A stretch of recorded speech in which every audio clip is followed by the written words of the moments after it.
First time I came, or they came up with the diagnosis for me, I felt like I was officially defective or broken or screwed, basically.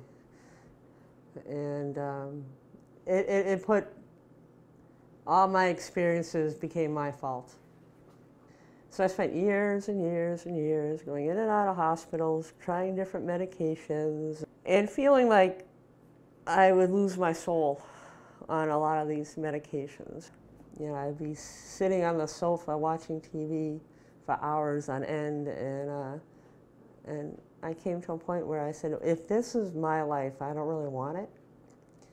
And I would go off medication and then have what, you know, people call symptoms and get into trouble. It wasn't seen as, or I didn't feel like the approach was, oh, you're having distress or you're having a hard time, let us help you. It was more like, oh, you did that again.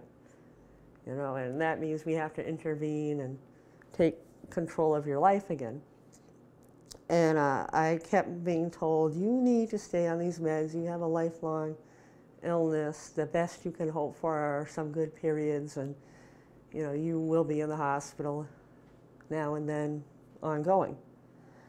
And I eventually decided that I was not going to accept that view, and tried a couple of strategies. Unfortunately, found a peer group to be in, where I learned that there are people who have had extreme states and then had created lives worth living, and were engaged in the community and with other people.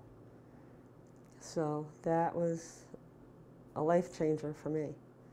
Seeing people in a context of whatever family system, school system, judicial system, and realize that it's an interaction, that it's not just isolated people being problematic, that somehow whatever is going on there is related to their relationships in the world.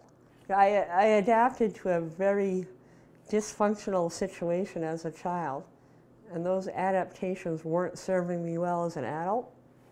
And when I figured out that there were different things I can do and that I actually have a right to my feelings, that my feelings aren't wrong, and in fact, I had minimized a lot of my experiences instead of actually looking at them and sorting through them, and because pretty much I felt like I'm just one broken individual, but then meeting lots of people and saying, oh, I'm not, you know, unique in that this is an experience a lot of people have had, and then how they've walked through it.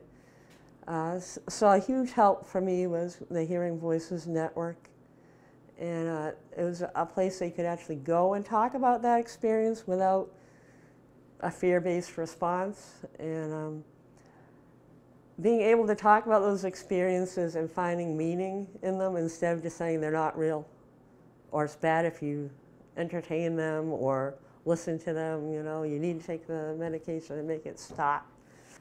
I think the whole checkbox approach to evaluating somebody is not helpful. I think it's more helpful to have a conversation and ask somebody, you know, what's going on? How do you see things?